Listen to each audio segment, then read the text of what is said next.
Welcome back, folks, to the Mailwright Show. This is episode 238. We've got a great special guest. We've got a technologist, entrepreneur.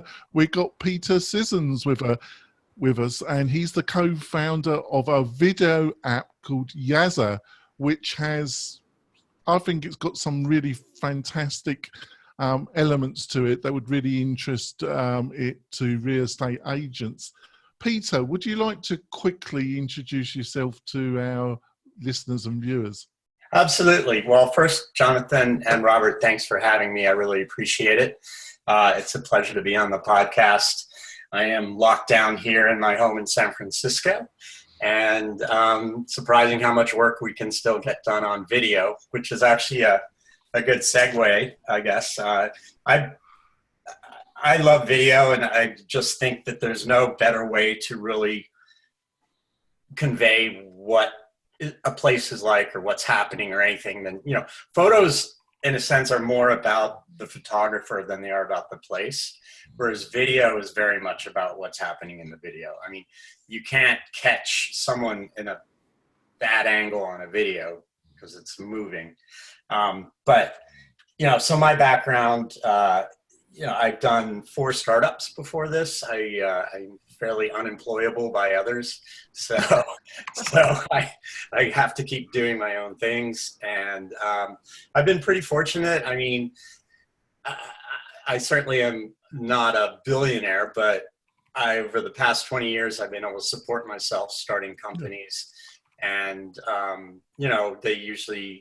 they can get bought. The biggest was about 23 million, and another was 12 million. Well, you got a very impressive track record. I was intrigued. I thought we would have you on just because of your track record, and I'm sure it's going to be a great conversation. And I've got my co-host Robert. Robert, would you like to quickly introduce yourself to our new listeners and viewers? Sure. My name is Robert Newman. I am the founder of Inbound Real Estate Marketing and Big Shocker. That company focuses on inbound marketing for real estate. Interesting. So I'm very fun. Yeah, and I'm the founder of Mailwright. We provide a suite of tools that gets you more quality leads and enables you to keep in contact with those leads on a consistent status. So let's go straight into it, Peter. So what led you to Yaza? What you're the co-founder, you got another, partner, but what kind of twigged that interest in this? Because you've got a lot of experience in technology and you must have a lot of people approach you with different products and ideas. But what was it about Yaza that you thought made it worthwhile to you to invest not your money, but all your time and effort? Absolutely. No, it's a great question. And, there are different types of entrepreneurs. I'm a product-driven entrepreneur. So I like to actually think of a product and that solves a problem and then build a company around that. And so Yaza wasn't, as we'll talk about in the podcast, it's become really big with realtors, but we didn't launch it as a realtor app. The passion that I brought to the table is I really love travel. I've been to 40, 50 countries, and I've always found it very frustrating to deal with social media when you're traveling. Especially if you're trying to do video, if you use WhatsApp, it's going to truncate the video and reduce it in quality. If you want to share big files of videos, or it can be really slow to upload that video and transfer it. And then the other thing too, it seemed inefficient that whenever I was going on a trip or anybody was going on a trip, there'd be that inevitable Facebook post, "Hey, I'm going to Berlin. What should I do?" And then there's 20 or 30 comments from friends, "Oh, check this place out." But it's not really easy. So the original idea was, okay, let's record these experiences of places on maps at the places they happened. And then all that content from you and your friends is sitting there on a map when you go there. So you don't have to kind of dig it up, right? Because Facebook has a treasure trove of useful videos about places, but you can't find them. And so let's just put them all on a map and make them easy to find. And then let's run them through an AI image classifier so we can say, you know, what's going on. It's a dog playing on the beach with kids, you know. So now you're trying to find that video that you took with, you know, your best friend, Susan. And it's like, see me, Susan, beach, search.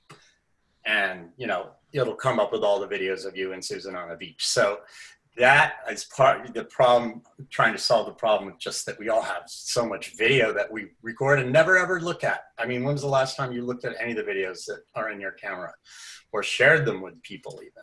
I've been at cocktail parties trying to open up and say, oh, I have this, oh, it's so funny. And you're like swiping through and you can never find the video. It's just really not an efficient system. So you put it on maps because that's the first thing you think about. Where was it? And then you make it searchable for what happened inside. And so that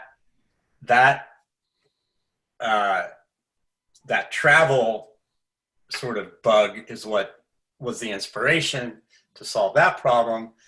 And then coronavirus happens and we see all these people jumping onto the app and they're posting house tours and like, okay, what's this? We weren't planning to be a real estate company. And we find out that realtors, during lockdowns, they want to still be able to share their house tours. Because, you know, with these other tools like Matterport and drone videos, it's not about the realtor. It's really just showing you the place, typically with fisheye lenses, and it's hard to really see what it is. So these video tours are very authentic. The realtor gives tips, talks about the schools, shows you, oh, there's a little bit of rot under here, all the stuff they would do in person, record those tours, plop them on the map.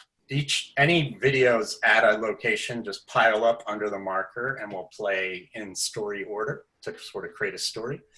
And they record them and they share them with their customers, or they share them outside of the app, which creates a little mini website with a map with directions and then the video. And that's how they're doing their tours. And so with that, we have decided to double down on real estate, and we're finding lots of applications, not just for realtors, but also for building and property managers who need to have, you know, either tenants or workers, contractors, proof that work was done, as I mentioned at the beginning. It's amazing what knowing that a video was taken at a certain place at a certain time does in terms of how valuable that video can be for lots of different uses. Okay, over to you, Robert. So I'm going to ask a couple, I mean, number one, thank you. I was kind of curious to know why you accepted the request from a real estate marketing podcast to do like an interview or reached out, however that worked. John handles that part of the show, but so thank you for explaining that. That's interesting. I'm going to step back for a second and take this opportunity to answer a couple of things that I am personally curious about, and it'll give our listeners and viewers a better understanding of the company that you worked for. So you're saying that you founded Yaza, and I'm on your website, and you apparently have either people that you found, you've given, like Peter and somebody else are both listed as I would guess, officers of the company. So tell me, how do you go from, I've got this idea on your couch, and I get it. You've sold out 6 different times. You got a hell of a pedigree. You probably have the ability to go to some venture capitalists and get them to take you seriously because of your track record. But even with all that, how do you go from, this is my idea as I'm traveling the world, to now I'm going to talk to some like, how did you find the guys? Like how did you do that? Like, it's a great question. It's really, you know, how do you start the journey when you have an idea and actually execute and actually start to turn it into something? Because, you know, that's the difference between an entrepreneur and I guess an armchair entrepreneur. You know, you can have a great idea. There's no shortage of great ideas, but there is a shortage of people who are willing to risk everything to try and make it happen. And you'd be surprised, the Valley doesn't seem to care as much as you would think about experience. They care about one thing, which is traction and product market fit. And so that's kind of a good segue for how you get started. I think these days, certainly if you're doing a app where you can probably, or software or a website or anything that where it's truly, you can probably get it to market with sweat equity. And certainly a lot of engineers build their own sites. But to me, the first thing is you got to talk to the people whose problem you think it is and validate that it's really a problem for enough people to build a business around, right? It always starts with the customer, and then they will lead you to what the product needs to be. And I say that with the caveat that I almost want to take that back, because, there's a saying I've heard that, ask your customers about what their problems are, but don't ask them how to solve them, because that's what they will say they solve them with the tools that they know today. And they won't be able, a lot of people won't be able to think of, there could be a whole new way to solve it. They just build it with their known universe. So at any rate, step one, make sure that there's validate demand. Step two, get a prototype or something that visualizes what the product would be, and then show that to people and do open-ended questions to really understand what they think. Don't lead the witness. Don't take anything personally. It's really, for me, it's all about getting the product to be one that customers like. That's the very first thing. And that's the catch-22 of starting a company, is that in order to get that product where you want it to be, you often need money, but to get money, you have to get the product where you need it to be so that it gets traction. And that traction used to be something that could come a little later, but now, even at the seed stage with consumer companies, people are looking for traction. So the most important thing is to somehow find evidence that there's going to be enough demand for your product to build a company around it. That's really the most important thing. And then from there,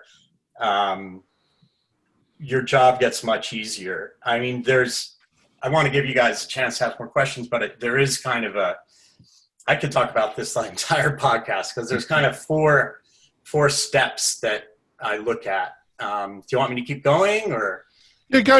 We got about another 3 minutes, and then we need to go for our break.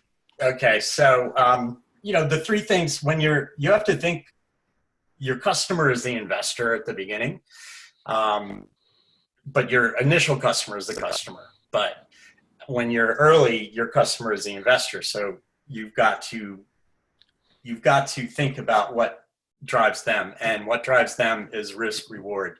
They want as little risk for as much reward as possible, right? And so they try to reduce risk. And so there's four main areas of risk that an investor is going to look at with a startup: product, market, financial, and team.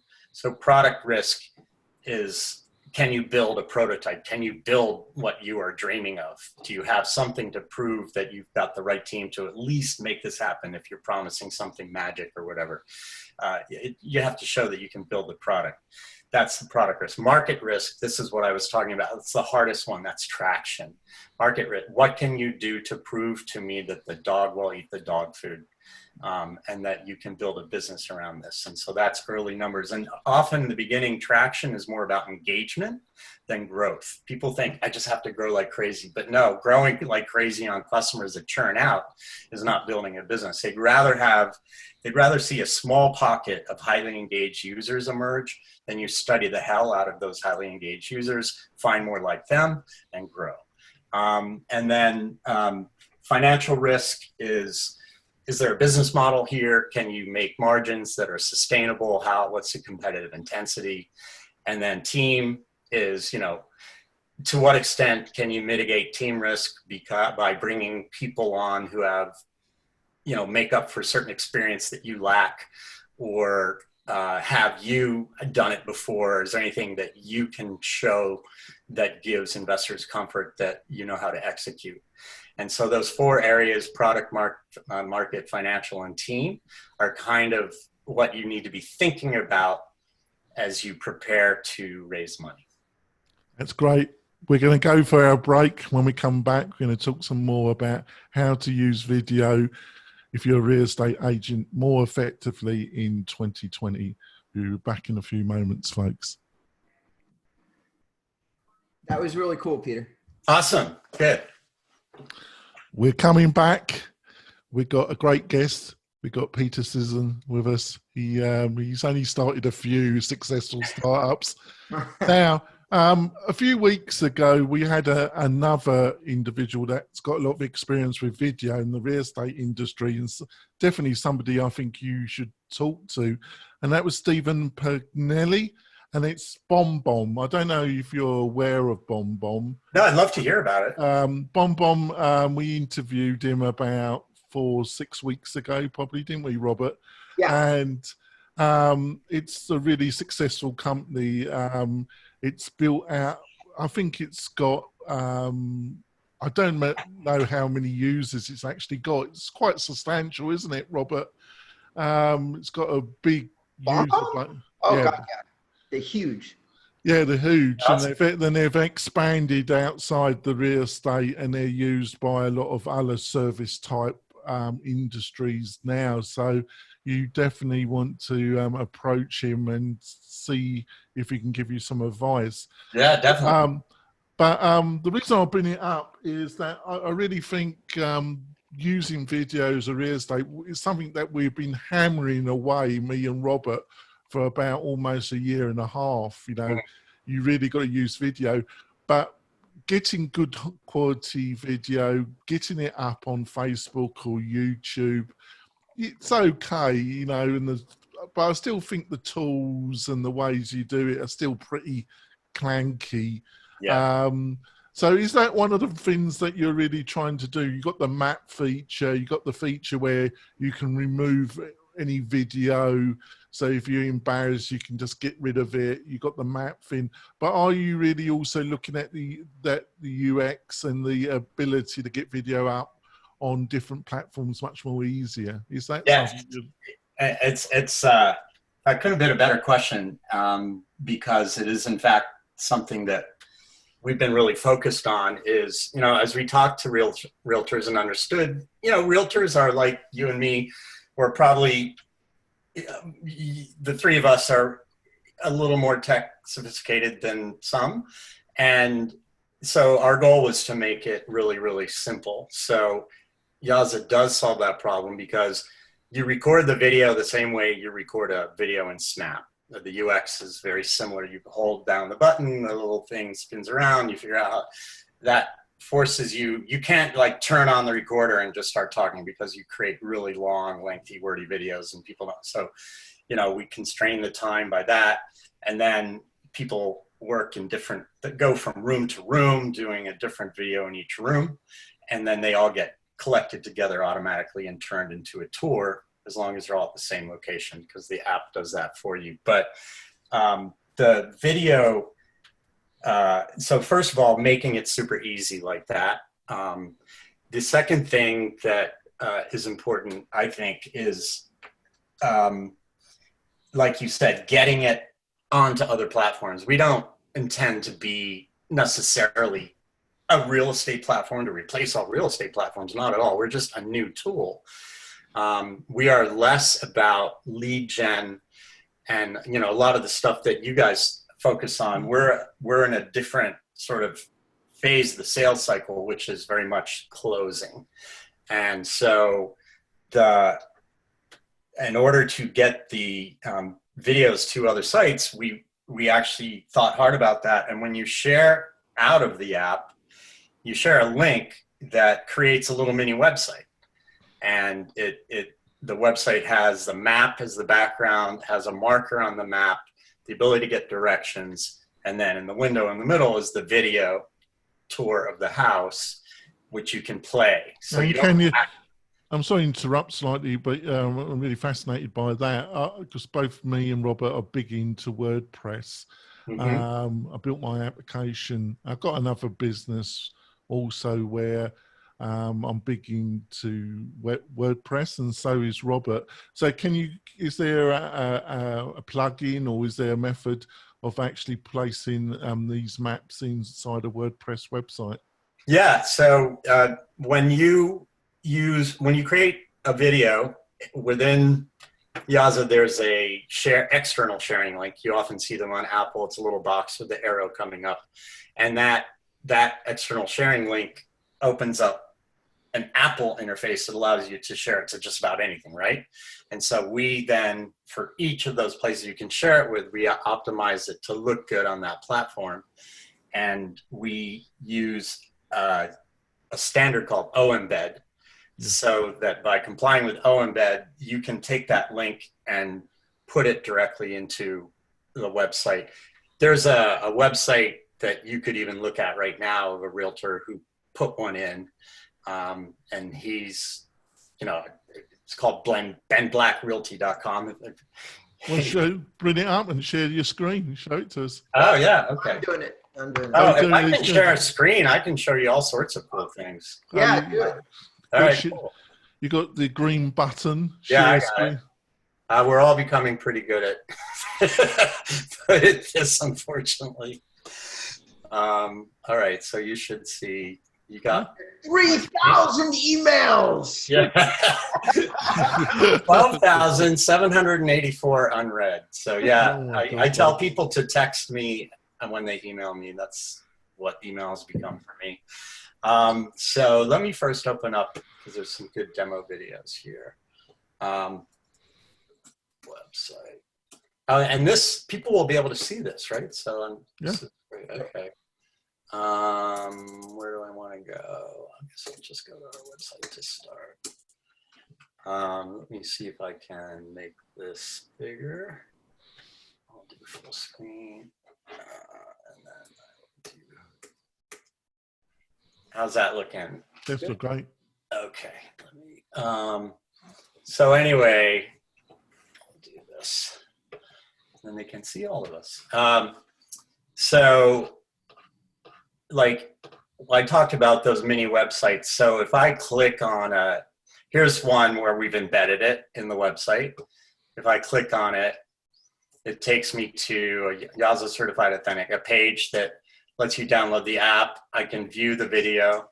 And welcome to bedroom number 4. You can see how she did bedrooms by bedroom. I can see the address of the property, and then I can even get directions to the property. And that's just from the sharing link. So if you, let me go to the product. This little video, which I encourage people to look at, you can view it at bit.ly/Yaza demo, all lowercase. I'll just show you a little bit so you can see sort of some of how the app works.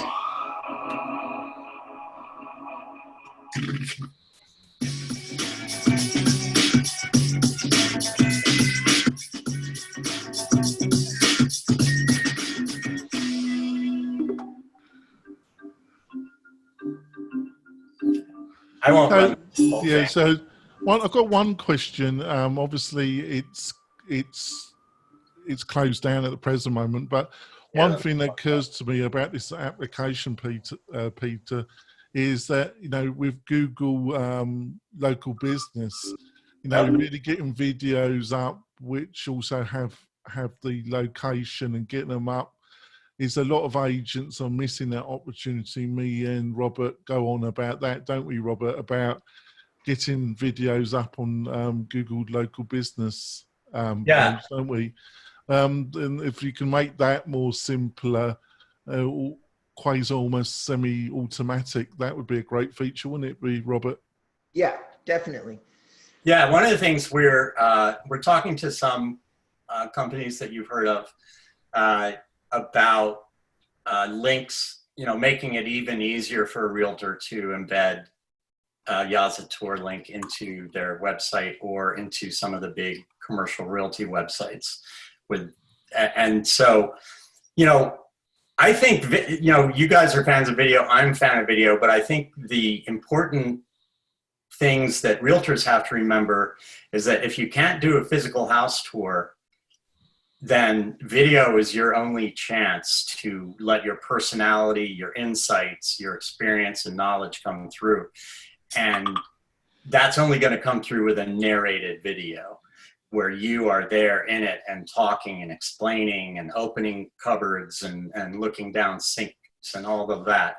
And that's what users are looking for. They like, when I talk to younger buyers in particular, the millennials, they're like, they don't trust any of the stuff they see on the big commercial sites because it looks too polished. It looks too good in a sense. And strangely, they actually appreciate the authenticity of just a realtor doing almost, it feels more like a home video as they walk around the house. And it's counterintuitive that lack of polish is actually where the connection comes from that helps. So another way you could probably use, I just wanted to see if you agree with this, is if you're doing a tour of area, you're doing a tour of some recent houses that you've sold, then you're going to some of the schools in the area, some of the other thing, and you could build a virtual tour using your app with the map, with showing the different spots. And that's exactly right. And that tour will just kind of play magically. So, and we do. So we said Sotheby's is one of the firms using Sotheby's with Keller Williams. Others that are agents are starting to use the app. And one of the things that that they do is they, I don't know, that neuron just left me. I don't know where I was going with that. That happens to me all the time, Peter. No, we were talking about interactive stories, you know, where you're showing the local schools. Oh, yeah. So exactly. So like she's having her assistant go around and record some nearby restaurants, views of a park that's nearby. And so her selling area, she's documenting all of the features in addition to the property tours. And then within the app, you move the map to the area you're interested in and start playing tap a marker, because everything's on markers. You just tap a marker and it starts playing. It will play all of the videos. It moves the map around, shows you the video, moves it again, shows you the next video, and it turns it into a story. And I actually put it up on Apple TV and sit back and you can watch it like a movie. So it's a really kind of a nice passive way to get a feel for the neighborhood. And it's all just assembled on the fly by the app. You don't have to actually make the video. You're just recording all the little pieces, putting them at their places, and then the app creates the story. Sounds great. Coming to the end of our interviews, gone quick. So, Peter, if people want to know more about Yaza, about yourself, what's the best methods to find out more?